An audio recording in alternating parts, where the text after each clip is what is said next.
O Grande Conflito. Capítulo 1. Predito o destino do mundo. Ah, se tu conhecesses também, ao menos neste teu dia, o que à tua paz pertence. Mas agora isto está encoberto aos teus olhos, porque dias virão sobre ti, em que os teus inimigos te cercarão de trincheiras, e te sitiarão, e te estreitarão de todas as bandas, e te derribarão, a ti e aos teus filhos que dentro de ti estiverem, e não deixarão em ti pedra sobre pedra, pois que não conheceste o tempo da tua visitação. Lucas 19, 42-44. Do cimo do Monte das Oliveiras, Jesus olhava sobre Jerusalém. Lindo e calmo era o cenário que diante dele se desdobrava. Era o tempo da Páscoa e de todas as terras, os filhos de Jacó se haviam ali reunido para celebrar a grande festa nacional. Em meio de hortos e vinhedos e declives verdejantes juncados das tendas dos peregrinos, erguiam-se as colinas terraplanadas, os majestosos palácios e os maciços baluartes da capital de Israel. A filha de Sião parecia dizer em seu orgulho: estou assentada como rainha e não verei o pranto. Sendo ela tão formosa então e julgando-se tão segura do favor do céu como quando, séculos antes, o trovador real cantara, formoso de sítio e alegria de toda a terra é o monte de Sião, a cidade do grande rei. Bem à vista estavam os magnificentes edifícios do templo. Os raios do sol poente iluminavam a brancura de neve de suas paredes de mármore e punham reflexos no portal de ouro, na torre e pináculo. Qual perfeição da formosura! Levantava-se ele como o orgulho da nação judaica. Que filho de Israel poderia contemplar aquele cenário sem um estremecimento de alegria e admiração? Entretanto, pensamentos muito diversos ocupavam a mente de Jesus. Quando ia chegando, vendo a cidade, chorou sobre ela. Por entre o universal regozijo de sua entrada triunfal, enquanto se agitavam ramos de palmeiras, enquanto alegres hosanas despertavam ecos nas colinas e milhares de vozes o aclamavam Rei, o Redentor do mundo, achava-se oprimido por súbita e misteriosa tristeza. Ele, o Filho de Deus, o prometido de Israel, cujo poder vencera a morte e do túmulo chamara a seus cativos, estava em pranto, não em consequência de uma mágoa comum, senão de agonia intensa e irreprimível. Suas lágrimas não eram por si mesmo, posto que bem soubesse para onde seus passos o levariam. Diante dele jazia o Getsêmani, cenário de sua próxima agonia. Estava também à vista a Porta das Ovelhas, através da qual durante séculos tinham sido conduzidas as vítimas para o sacrifício e que se lhe deveria abrir quando fosse, como um cordeiro, levado ao matadouro. Não muito distante estava o Calvário, o local da crucifixão.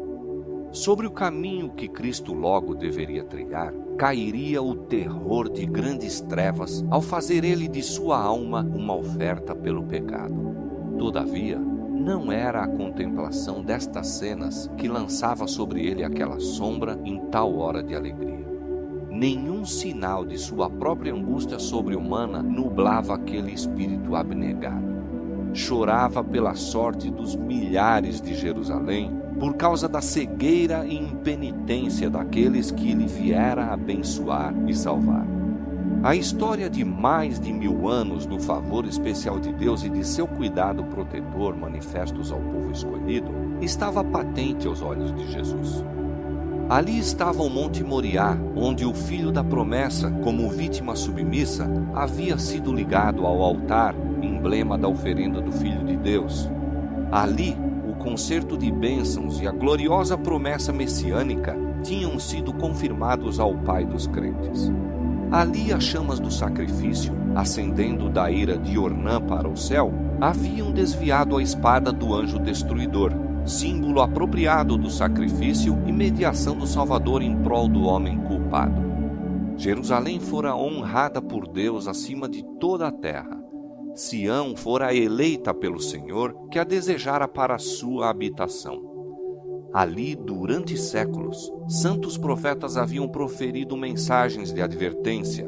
Sacerdotes ali haviam agitado os turíbulos, e a nuvem de incenso com as orações dos adoradores subira perante Deus. Ali, diariamente, se oferecera o sangue dos cordeiros mortos, apontando para o vindouro Cordeiro de Deus. Ali, Jeová revelara sua presença na nuvem de glória sobre o propiciatório. Repousara ali a base daquela escada mística, ligando a terra ao céu.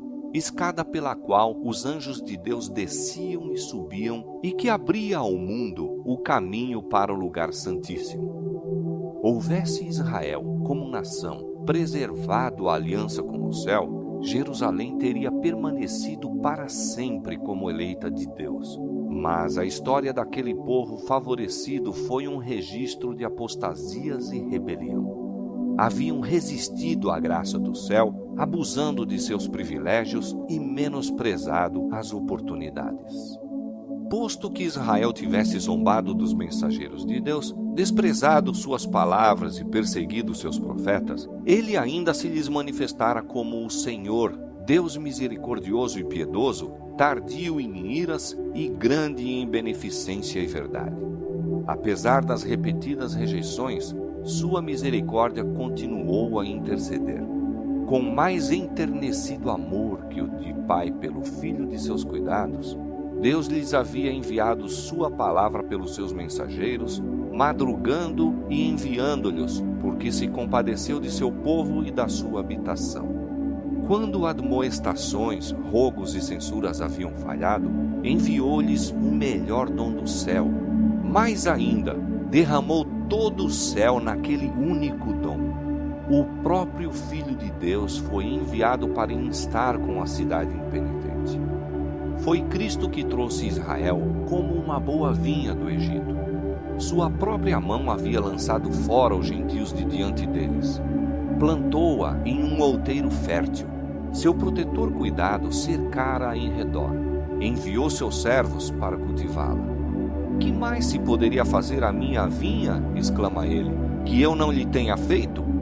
Posto que quando ele esperou que desse uvas, veio a produzir uvas bravas. E ainda, com esperança compassiva de encontrar frutos, veio em pessoa à sua vinha, para que porventura pudesse ser salva da destruição. Cavou em redor dela, podou-a e protegeu-a. Foi incansável em seus esforços para salvar esta vinha que ele próprio plantara. Durante 3 anos, o Senhor da luz e glória entrara e saíra por entre o seu povo. Ele andou fazendo o bem e curando a todos os oprimidos do diabo, aliviando os quebrantados de coração, pondo em liberdade os que se achavam presos, restaurando a vista aos cegos, fazendo andar os coxos e ouvir aos surdos, purificando os leprosos, ressuscitando mortos e pregando o evangelho aos pobres. A todas estas classes igualmente foi dirigido o gracioso convite: vinde a mim, todos os que estáis cansados e oprimidos, e eu vos aliviarei. Conquanto lhe fosse recompensado o bem com o mal, e o seu amor com o ódio, ele prosseguiu firmemente em sua missão de misericórdia. Jamais eram repelidos os que buscavam a sua graça. Como viajante sem lar, tendo a ignomínia e a penúria como porção diária, viveu ele para ministrar as necessidades e abrandar as desgraças humanas, para insistir com os homens a aceitarem o dom da vida. As ondas de misericórdia, rebatidas por aqueles corações obstinados, retornavam em uma vaga mais forte de terno e inexprimível amor. Mas Israel se desviara de seu melhor amigo e único auxiliador. Os rogos de seu amor haviam sido desprezados, seus conselhos repelidos, ridicularizadas suas advertências. A hora de esperança e perdão passava-se rapidamente. A taça da ira de Deus, por tanto tempo adiada, estava quase cheia. As nuvens que haviam estado a acumular-se durante séculos de apostasia e rebelião, ora enegrecidas de calamidades, estavam prestes a desabar sobre um povo criminoso. E aquele que unicamente os poderia salvar da condenação iminente fora menosprezado, injuriado, rejeitado e seria logo crucificado. Quando Cristo estivesse suspenso da cruz do Calvário, teria terminado o tempo de Israel como nação favorecida e abençoada por Deus. A perda de uma alma que seja é calamidade infinitamente maior que os proveitos e tesouros de todo um mundo. Entretanto, quando Cristo olhava sobre Jerusalém, achava-se perante ele a condenação de uma cidade inteira, de toda uma nação. Sim, aquela cidade e nação que foram as escolhidas de Deus, seu tesouro peculiar. Olhando através dos séculos futuros, via o povo do concerto espalhado em todos os países, semelhantes aos destroços de um naufrágio em uma praia deserta. Nos castigos prestes a cair sobre seus filhos, não via ele senão o primeiro gole daquela taça de ira que no juízo final deveriam esgotar até as fezes. A piedade divina, o terno amor encontraram a expressão nestas melancólicas palavras: Jerusalém, Jerusalém, que matas os profetas e apedrejas os que te são enviados. Quantas vezes quis eu ajuntar os teus filhos, como a galinha junta os seus pintos debaixo das asas, e tu não quiseste. Se houveras conhecido, como nação favorecida acima de todas as outras, o tempo de tua visitação e as coisas que pertencem à tua paz. Tenho contido o anjo da justiça, tenho te convidado ao arrependimento, mas em vão.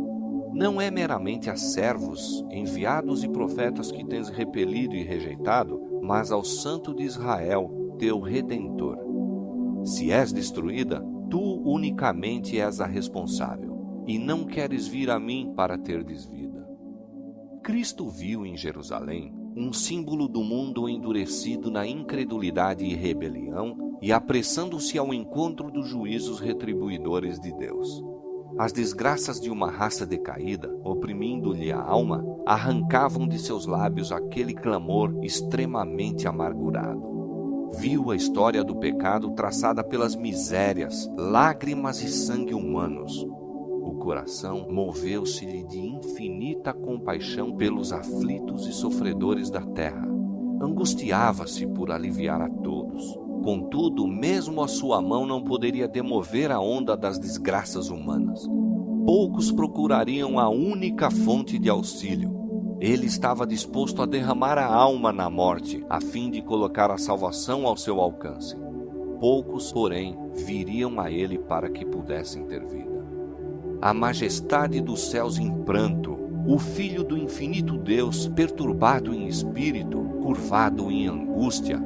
Esta cena encheu de espanto o céu inteiro. Revela-nos a imensa malignidade do pecado. Mostra quão árdua a tarefa é, mesmo para o poder infinito, salvar ao culpado das consequências da transgressão da lei de Deus. Jesus, olhando para a última geração, viu o mundo envolto em engano semelhante ao que causou a destruição de Jerusalém. O grande pecado dos judeus foi rejeitarem a Cristo. O grande pecado do mundo cristão seria rejeitarem a lei de Deus, fundamento de seu governo no céu e na terra. Os preceitos de Jeová seriam desprezados e anulados. Milhões na servidão do pecado, escravos de Satanás, condenados a sofrer a segunda morte, recusar-se-iam a escutar as palavras de verdade no dia de sua visitação. Terrível cegueira, estranha presunção. 2 dias antes da Páscoa, quando Cristo pela última vez se havia afastado do templo, depois de anunciar a hipocrisia dos príncipes judeus, novamente sai com os discípulos para o Monte das Oliveiras e assenta-se com eles no declive relvoso, sobranceiro à cidade. Mais uma vez contempla seus muros, torres e palácios. Mais uma vez se lhe depara o templo em seu deslumbrante esplendor, qual diadema de beleza a coroar um monte sagrado. 1000 anos antes, o salmista engrandecera o favor de Deus para com Israel, fazendo da casa sagrada deste a sua morada. Em Salém está o seu tabernáculo, e a sua morada em Sião. Elegeu a tribo de Judá, o monte de Sião, que ele amava, e edificou o seu santuário como aos lugares elevados. O primeiro templo fora erigido durante o período mais próspero da história de Israel. Grandes armazenamentos de tesouros para este fim haviam sido acumulados pelo rei Davi e a planta para sua construção fora feita por inspiração divina. Salomão, o mais sábio dos monarcas de Israel, completara a obra. Este templo foi o edifício mais magnificente que o mundo já viu. Contudo, o Senhor declarou pelo profeta Ageu relativamente ao segundo templo: a glória desta última casa será maior do que a da primeira. Farei tremer todas as nações, e virá o desejado de todas as nações, e encherei esta casa de glória, diz o Senhor dos Exércitos. Depois da destruição do templo por Nabucodonosor, foi reconstruído aproximadamente 500 anos antes do nascimento de Cristo, por um povo que de um longo cativeiro voltara a um país devastado e quase deserto. Havia então entre eles homens idosos que tinham visto a glória do templo de Salomão e que choraram junto aos alicerces do novo edifício porque devesse ser tão inferior ao antecedente. O sentimento que prevalecia é vividamente descrito pelo profeta: quem há entre vós que, tendo ficado, viu esta casa na sua primeira glória? E como a vedes agora? Não é esta como nada em vossos olhos, comparada com aquela? Então foi feita a promessa de que a glória desta última casa seria maior do que a da anterior. Mas o segundo templo não igualou o primeiro em esplendor, tampouco foi consagrado pelos visíveis sinais da presença divina que o primeiro tivera. Não houve a manifestação de poder sobrenatural para assinalar sua dedicação. Nenhuma nuvem de glória foi vista a encher o santuário recém-erigido. Nenhum fogo do céu desceu para consumir o sacrifício sobre o altar. O Shequiná não mais habitava entre os querubins no lugar santíssimo. A arca, o propiciatório, as tábuas do testemunho não mais deviam encontrar-se ali. Nenhuma voz ecoava do céu para tornar conhecida ao sacerdote inquiridor a vontade de Jeová. Durante séculos, os judeus em vão se haviam esforçado por mostrar que a promessa de Deus feita por Ageu se cumprira. Entretanto, o orgulho e a incredulidade lhes cegavam a mente ao verdadeiro sentido das palavras do profeta. O segundo templo não foi honrado com a nuvem de glória de Jeová, mas com a presença viva daquele em quem habita corporalmente a plenitude da divindade, que foi o próprio Deus manifesto em carne. O desejado de todas as nações havia em verdade chegado a seu templo quando o homem de Nazaré ensinava e curava nos pátios sagrados. Com a presença de Cristo e com ela somente, o segundo templo excedeu o primeiro em glória. Mas Israel afastara de si o dom do céu que lhe era oferecido. Como o humilde mestre que naquele dia saíra de seu portal de ouro, a glória para sempre se retirara do templo. Já eram cumpridas as palavras do Salvador: eis que a vossa casa vai ficar-vos deserta. Os discípulos ficaram cheios de espanto e admiração ante a profecia de Cristo acerca da subversão do templo e desejavam compreender melhor o significado de suas palavras. Riquezas, trabalhos e perícia arquitetônica haviam durante mais de 40 anos sido liberalmente expendidos para salientar os seus esplendores. Herodes, o Grande, nele empregara prodigamente tanto riquezas romanas como tesouros judeus, e mesmo o imperador do mundo o tinha enriquecido com seus dons. Blocos maciços de mármore branco, de tamanho quase fabuloso, proveniente de Roma para este fim, formavam parte de sua estrutura. E para eles chamaram os discípulos a atenção do Mestre, dizendo: olha que pedras e que edifícios! A estas palavras deu Jesus a solene e surpreendente resposta: em verdade vos digo que não ficará aqui pedra sobre pedra que não seja derribada. Com a subversão de Jerusalém, os discípulos associaram os fatos da vinda pessoal de Cristo em glória temporal a fim de assumir o trono do império do universo, castigar os judeus impenitentes e libertar a nação do jugo romano. O Senhor lhes dissera que viria a segunda vez. Daí, com a menção do juízo sobre Jerusalém, volveram o pensamento para aquela vinda e, como estivessem reunidos em torno do Salvador sobre o Monte das Oliveiras, perguntaram: quando serão essas coisas e que sinal haverá da tua vinda e do fim do mundo? O futuro estava misericordiosamente velado aos discípulos. Houvessem eles, naquela ocasião, compreendido perfeitamente os dois terríveis fatos, os sofrimentos e morte do Redentor e a destruição de sua cidade e templo, teriam sido dominados pelo terror. Cristo apresentou diante deles um esboço dos importantes acontecimentos a ocorrerem antes do final do tempo. Suas palavras não foram então completamente entendidas, mas a significação ser-lhes-ia revelada quando seu povo necessitasse da instrução nelas dada. A profecia que ele proferiu era dupla em seu sentido. Ao mesmo tempo em que prefigurava a destruição de Jerusalém, representava igualmente os terrores do último grande dia. Jesus declarou aos discípulos que o escutavam os juízos que deveriam cair sobre o apóstata Israel e especialmente o castigo retribuidor que lhe sobreviria por sua rejeição e crucifixão do Messias. Sinais inequívocos procederiam à terrível culminação. A hora temida viria súbita e celeremente, e o Salvador advertiu a seus seguidores: quando, pois, virdes que a abominação da desolação de que falou o profeta Daniel está no lugar santo, quem lê, entenda, então os que estiverem na Judéia fujam para os montes. Quando os símbolos idolátricos dos romanos fossem erguidos em terra santa, a qual ia um pouco além dos muros da cidade, então os seguidores de Cristo deveriam achar segurança na fuga.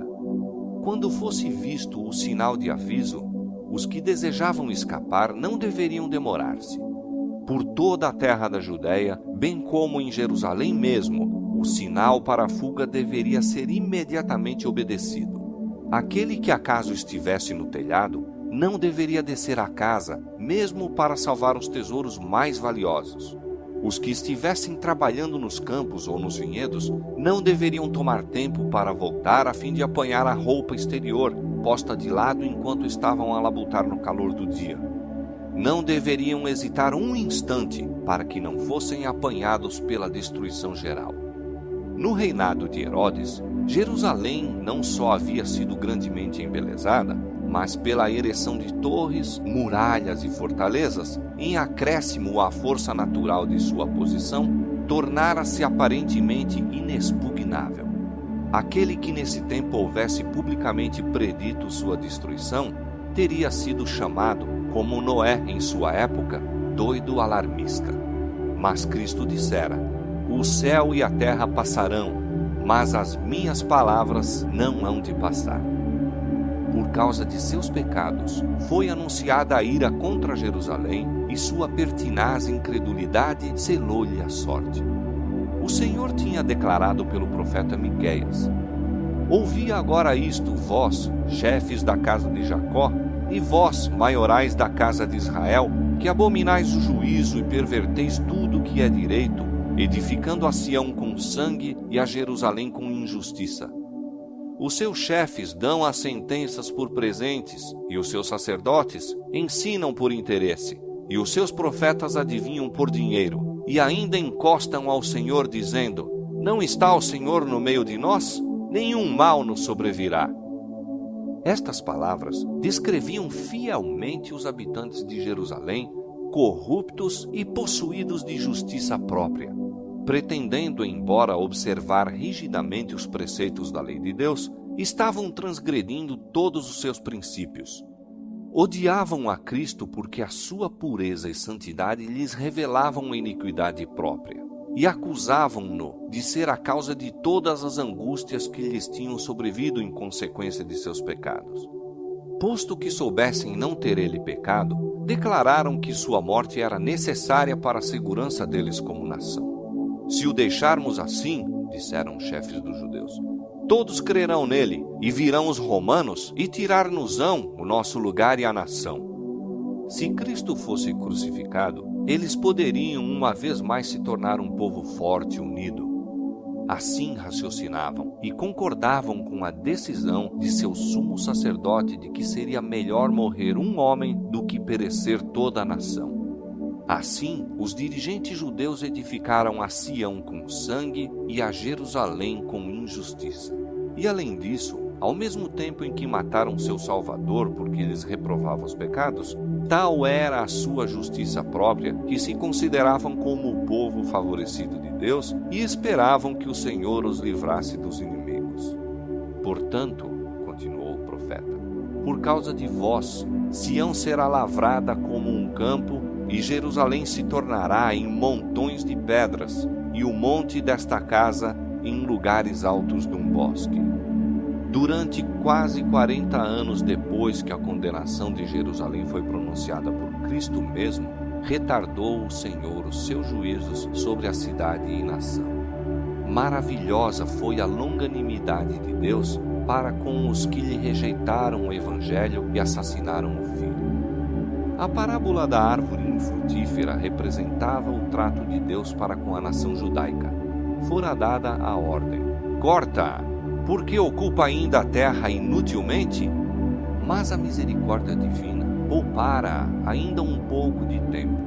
Muitos havia ainda dentre os judeus que eram ignorantes quanto ao caráter e obra de Cristo, e os filhos não haviam gozado das oportunidades, nem recebido a luz que seus pais tinham desprezado. Mediante a pregação dos apóstolos e de seus cooperadores, Deus faria com que a luz resplandecesse sobre eles. Ser-lhes-ia permitido ver como a profecia se cumprira não somente no nascimento e vida de Cristo, mas também em sua morte e ressurreição. Os filhos não foram condenados pelos pecados dos pais.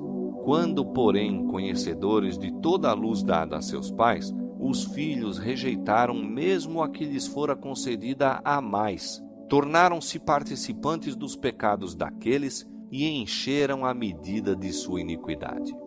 A longanimidade de Deus para com Jerusalém apenas confirmou os judeus em sua obstinada impenitência. Em seu ódio e crueldade para com os discípulos de Jesus, rejeitaram o último oferecimento de misericórdia. Afastou Deus então deles a proteção, retirando o poder com que restringia a Satanás e seus anjos, de maneira que a nação ficou sob o controle do chefe que haviam escolhido. Seus filhos tinham desdenhado a graça de Cristo, que os teria habilitado a subjugar seus maus impulsos, e agora estes se tornaram os vencedores. Satanás suscitou as mais violentas e vis paixões da alma. Os homens não raciocinavam. Achavam-se fora da razão, dirigidos pelo impulso e cega raiva. Tornaram-se satânicos em sua crueldade. Na família e na sociedade, entre as mais altas como entre as mais baixas classes, havia suspeita, inveja, ódio, contenda, rebelião, assassínio. Não havia segurança em parte alguma. Amigos e parentes traíam-se mutuamente. Pais matavam aos filhos e filhos aos pais. Os príncipes do povo não tinham poder para governar-se. Desenfreadas paixões faziam-nos tiranos. Os judeus haviam aceitado falso testemunho para condenar o inocente Filho de Deus. Agora as falsas acusações tornavam insegura sua própria vida. Pelas suas ações, durante muito tempo tinham estado a dizer: fazei que deixe de estar o Santo de Israel perante nós. Agora, seu desejo foi satisfeito. O temor de Deus não mais os perturbaria. Satanás estava à frente da nação e as mais altas autoridades civis e religiosas estavam sob o seu domínio. Os chefes das facções oponentes, por vezes, se uniam para saquear e torturar suas desgraçadas vítimas e novamente caíam sobre as forças uns dos outros, fazendo impiedosa matança. Mesmo a santidade do templo não lhes refreava a horrível ferocidade. Os adoradores eram assassinados diante do altar e o santuário contaminava-se com corpos de mortos. No entanto, em sua cega e blasfema presunção, os instigadores desta obra infernal publicamente declaravam que não tinham receio de que Jerusalém fosse destruída, pois era a própria cidade de Deus. A fim de estabelecer mais firmemente seu poder, subornaram profetas falsos para proclamar, mesmo enquanto as legiões romanas estavam sitiando o templo, que o povo devia aguardar o livramento de Deus. Afinal, as multidões apegaram-se firmemente à crença de que o Altíssimo interviria para a derrota de seus adversários. Israel, porém, havia desdenhado a proteção divina e agora não tinha defesa. Infeliz Jerusalém, despedaçada por dissensões internas, com o sangue de seus filhos, mortos pelas mãos uns dos outros, a tingir de carmesim suas ruas, enquanto hostis exércitos estrangeiros derribavam suas fortificações e lhes matavam os homens de guerra. Todas as predições feitas por Cristo relativas à destruição de Jerusalém cumpriram-se à letra. Os judeus experimentaram a verdade de suas palavras de advertência. Com a medida com que tiverdes medido, vos hão de medir a vós. Apareceram sinais e prodígios prenunciando desastre e condenação. Ao meio da noite, uma luz sobrenatural resplandeceu sobre o templo e o altar. Sobre as nuvens, ao pôr do sol, desenhavam-se carros e homens de guerra reunindo-se para a batalha. Os sacerdotes que ministravam à noite no santuário aterrorizavam-se com sons misteriosos. A terra tremia e ouvia-se multidão de vozes a clamar: "Partamos daqui!" A grande porta oriental, tão pesada que dificilmente podia ser fechada por uns 20 homens e que se achava segura por imensas barras de ferro, fixas profundamente no pavimento de pedra sólida, abriu-se à meia-noite, independente de qualquer agente visível. Durante 7 anos, um homem esteve a subir e descer as ruas de Jerusalém, declarando as desgraças que deveriam sobrevir à cidade. De dia e de noite, cantava ele funebremente. Uma voz do Oriente, uma voz do Ocidente, uma voz dos 4 ventos, uma voz contra Jerusalém e contra o templo, uma voz contra os noivos e as noivas, uma voz contra o povo. Este ser estranho foi preso e açoitado, mas nenhuma queixa lhe escapou dos lábios. Aos insultos e maus tratos respondia somente: "Ai, ai de Jerusalém! Ai, ai dos habitantes dela!"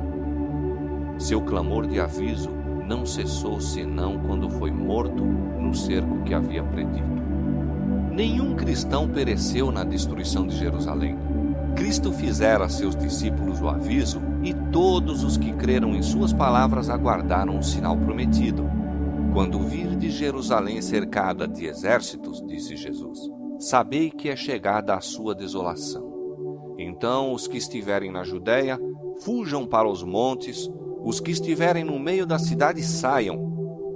Depois que os romanos, sob Séstio, cercaram a cidade, inesperadamente abandonaram o cerco quando tudo parecia favorável a um ataque imediato. Os sitiados, perdendo a esperança de poder resistir, estavam a ponto de se entregar quando o general romano retirou suas forças sem a mínima razão aparente. Entretanto, a misericordiosa providência de Deus estava dirigindo os acontecimentos para o bem de seu próprio povo. O sinal prometido fora dado aos cristãos expectantes e agora se proporcionou a todos oportunidade para obedecer ao aviso do Salvador. Os acontecimentos foram encaminhados de tal maneira que nem judeus nem romanos impediram a fuga dos cristãos. Com a retirada de Séstio, os judeus, fazendo uma surtida de Jerusalém, foram ao encalço de seu exército que se afastava. E enquanto ambas as forças estavam assim completamente empenhadas em luta, os cristãos tiveram ensejo de deixar a cidade. Nesta ocasião, o território também se havia desembaraçado de inimigos que poderiam ter se esforçado para lhes interceptar a passagem. Na ocasião do cerco, os judeus estavam reunidos em Jerusalém para celebrar a festa dos tabernáculos, e assim os cristãos em todo o país puderam escapar sem ser molestados. Imediatamente fugiram para um lugar de segurança, a cidade de Pela, na terra de Pérea, além do Jordão. As forças judaicas, perseguindo Acéstio e seu exército, caíram sob sua retaguarda com tal ferocidade que o ameaçaram de destruição total. Foi com grande dificuldade que os romanos conseguiram efetuar a retirada.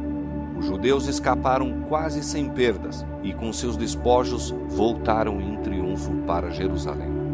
No entanto, este êxito aparente apenas lhes acarretou males. Inspirou-lhes aquele espírito de pertinaz resistência aos romanos que celeremente trouxe indescritível desgraça sobre a cidade sentenciada. Terríveis foram as calamidades que caíram sobre Jerusalém quando o cerco foi reassumido por Tito. A cidade foi assaltada na ocasião da Páscoa, quando milhões de judeus estavam reunidos dentro de seus muros. Suas provisões de víveres, que a serem cuidadosamente preservadas teriam suprido os habitantes durante anos, tinham sido previamente destruídas pela rivalidade e vingança das facções contendoras, e agora experimentaram todos os horrores da morte e a fome. Uma medida de trigo era vendida por 1 talento. Tão atrozes eram as consequências da fome que homens roíam o couro de seus cinturões e sandálias e a cobertura de seus escudos. Numerosas pessoas saíam da cidade à noite furtivamente para apanhar plantas silvestres que cresciam fora dos muros da cidade, se bem que muitos fossem agarrados e mortos com severas torturas. E muitas vezes os que voltavam em segurança eram roubados naquilo que haviam rebuscado com tão grande perigo. As mais desumanas torturas eram infligidas pelos que se achavam no poder, a fim de extorquir do povo atingido pela necessidade os últimos e escassos suprimentos que poderiam ter escondido. E tais crueldades eram frequentemente praticadas por homens que se achavam, aliás, bem alimentados e que simplesmente estavam desejosos de acumular um depósito de provisões para o futuro. Milhares pereceram pela fome e pela peste. A afeição natural parecia ter desaparecido. Maridos roubavam de sua esposa e esposas de seu marido. Viam-se filhos arrebatar o alimento da boca de seus pais idosos. A pergunta do profeta, pode uma mulher esquecer-se tanto de seu filho que cria? Recebeu dentro dos muros da cidade condenada a resposta. As mãos das mulheres piedosas cozeram os próprios filhos e serviram-lhes de alimento na destruição da filha de meu povo. Novamente se cumpriu a profecia de aviso dada 14 séculos antes.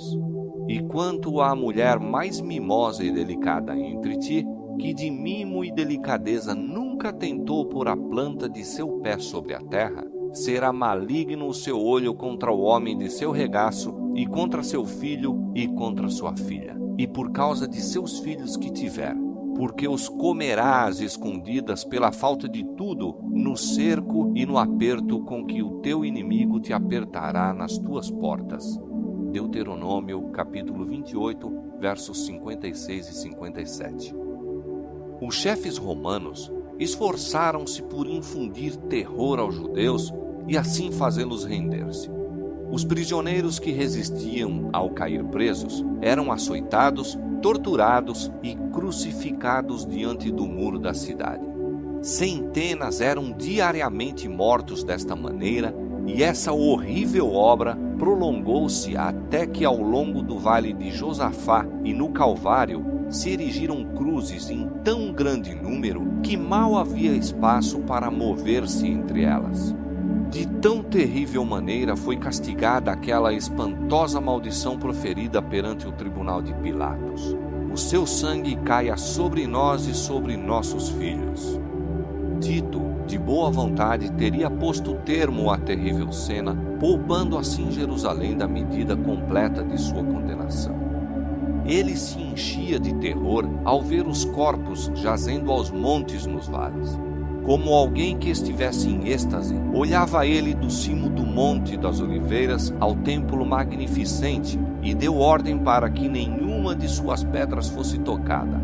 Antes de tentar ganhar posse desta fortaleza, fez ardente apelo aos chefes judeus para não o forçarem a profanar com sangue o lugar sagrado.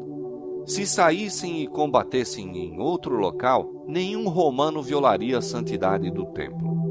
O próprio Joséfo, com apelo eloquentíssimo, suplicou que se rendessem para se salvarem a si, a sua cidade e seu lugar de culto. Suas palavras, porém, foram respondidas com pragas amargas.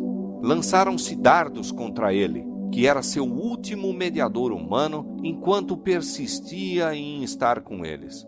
Os judeus haviam rejeitado os rogos do Filho de Deus e agora as advertências e rogos apenas os tornavam mais decididos a resistir até o último ponto.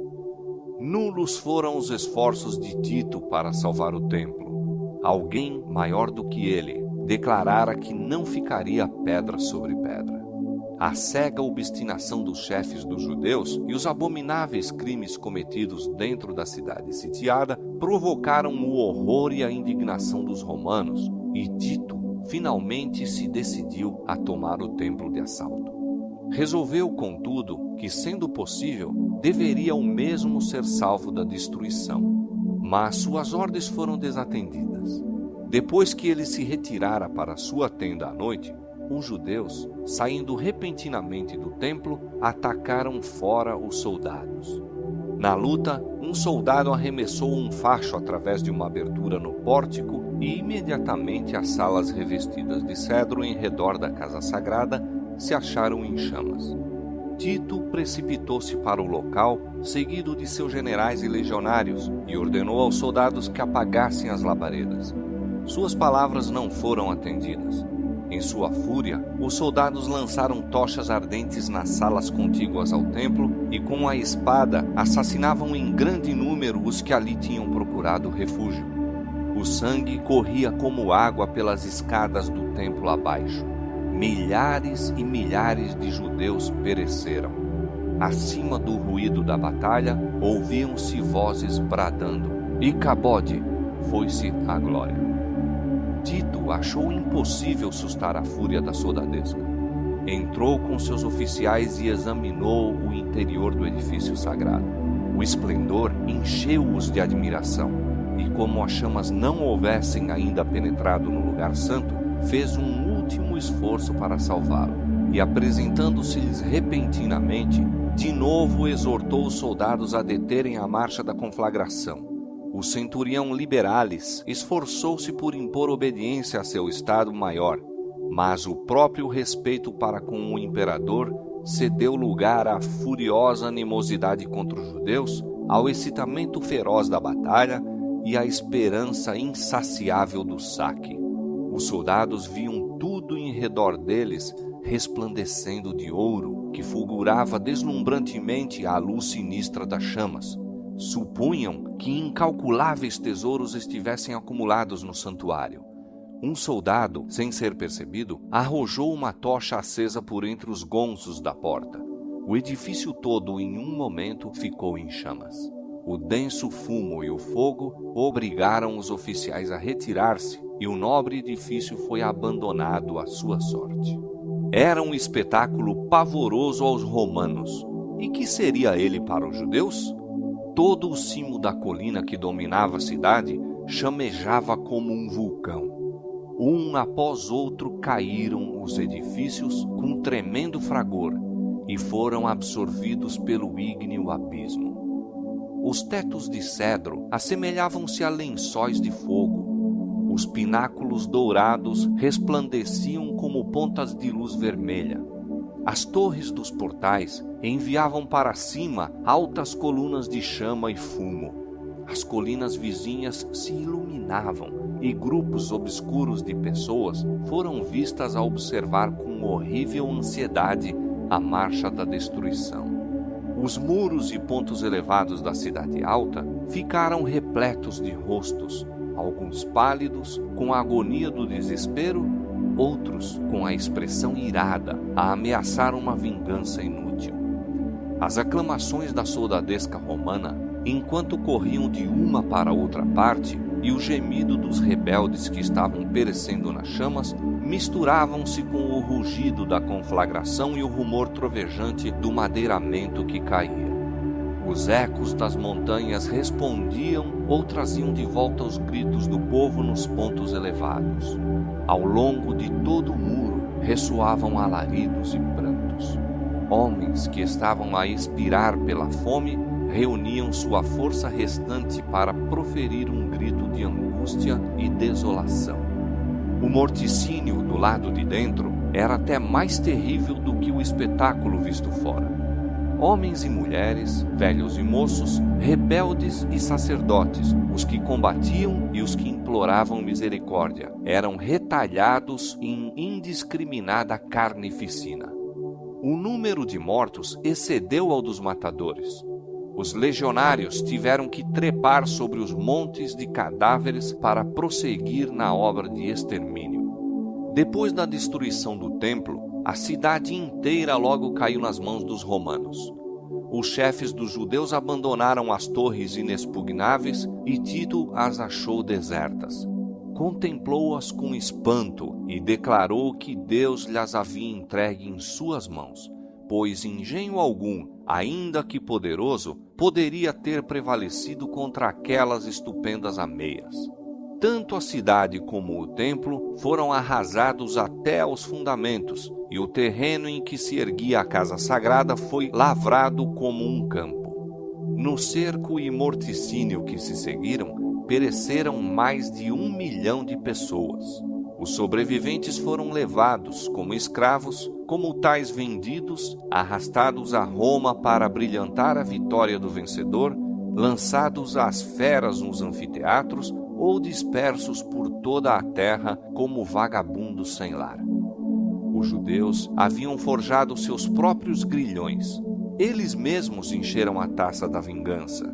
Na destruição completa que lhes sobreveio como nação e em todas as desgraças que os acompanharam depois de dispersos, não estavam senão recolhendo a colheita que suas próprias mãos semearam. Diz o profeta: para tua perda, ó Israel, te rebelaste contra mim. Pelos teus pecados tens caído. Seus sofrimentos são muitas vezes representados como sendo castigo a eles infligido por decreto direto da parte de Deus. É assim que o grande enganador procura esconder sua própria obra.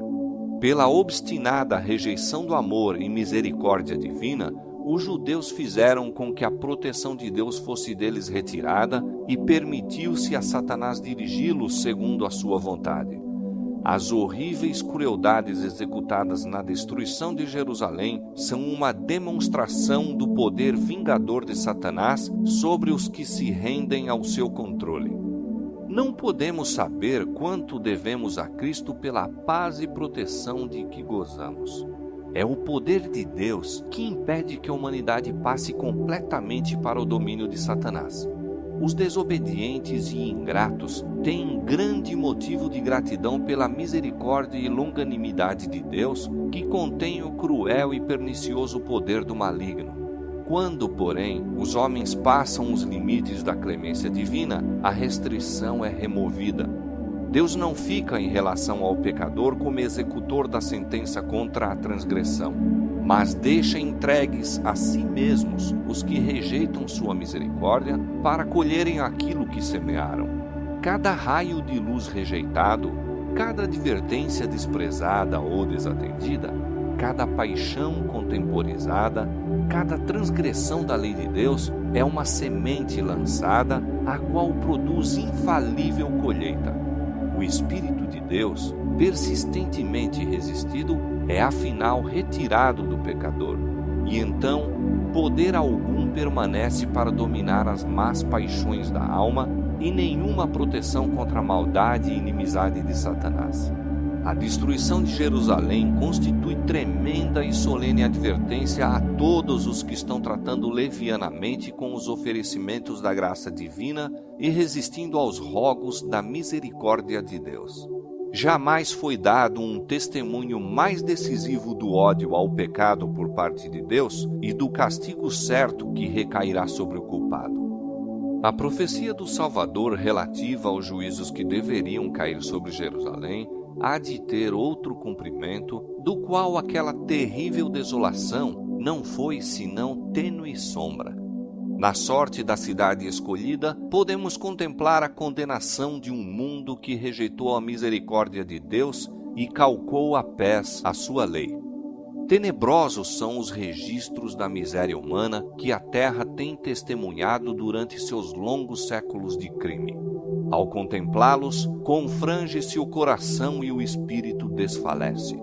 Terríveis têm sido os resultados da rejeição da autoridade do céu. Entretanto, cena ainda mais tenebrosa se apresenta nas revelações do futuro. Os registros do passado, o longo cortejo de tumultos, conflitos e revoluções, a armadura daqueles que pelejavam com ruído e os vestidos que rolavam no sangue, que são em contraste com os terrores daquele dia em que o Espírito de Deus será totalmente retirado dos ímpios, não mais contendo a explosão das paixões humanas e ira satânica. O mundo contemplará então, como nunca antes, os resultados do governo de Satanás. Mas naquele dia, bem como na ocasião da destruição de Jerusalém, livrar-se-á o povo de Deus, todo aquele que estiver inscrito entre os vivos. Cristo declarou que virá a segunda vez para reunir a si os seus fiéis. E todas as tribos da terra se lamentarão e verão o Filho do Homem vindo sobre as nuvens do céu com poder e grande glória. E ele enviará os seus anjos com um rijo clamor de trombeta, os quais ajuntarão os seus escolhidos desde os quatro ventos, de uma a outra extremidade dos céus. Então, os que não obedecem ao Evangelho serão consumidos pelo Espírito de sua boca e serão destruídos com o esplendor de sua vinda. Como o antigo Israel, os ímpios destroem-se a si mesmos, caem pela sua iniquidade. Em consequência de uma vida de pecados, colocaram-se tão fora de harmonia com Deus, sua natureza se tornou tão aviltada com o mal, que a manifestação da glória divina é para eles um fogo consumidor. Acautelem-se os homens, para que não aconteça negligenciarem a lição que lhes é comunicada pelas palavras de Cristo. Assim como ele preveniu seus discípulos quanto à destruição de Jerusalém, dando-lhes um sinal da ruína que se aproxima para que pudessem escapar, também advertiu o mundo quanto ao dia da destruição final e lhes deu sinais de sua aproximação para que todos os que queiram possam fugir da ira vindoura. Declara Jesus: e haverá sinais no sol, na lua e nas estrelas, e na terra angústia das nações. Os que contemplam estes prenúncios de sua vinda devem saber que está próximo às portas. Vigiai, pois, são suas palavras de advertência. Os que atendem ao aviso não serão deixados em trevas para que aquele dia os apanhe desprevenidos. Mas aos que não vigiarem, o dia do Senhor virá como ladrão de noite. O mundo não está mais preparado para dar crédito à mensagem para este tempo do que estiveram os judeus para receber o aviso do Salvador relativo a Jerusalém. Venha quando vier, o dia do Senhor virá de improviso aos ímpios, correndo a vida sua rotina invariável, encontrando-se os homens absortos nos prazeres, negócios, comércio e ambição de ganho, estando os dirigentes do mundo religioso a engrandecer o progresso e ilustração do mundo e achando-se o povo embalado em uma falsa segurança, então, como um ladrão à meia-noite, rouba na casa que não é guardada, sobrevirá repentina destruição aos descuidados e ímpios e de nenhum modo escaparão.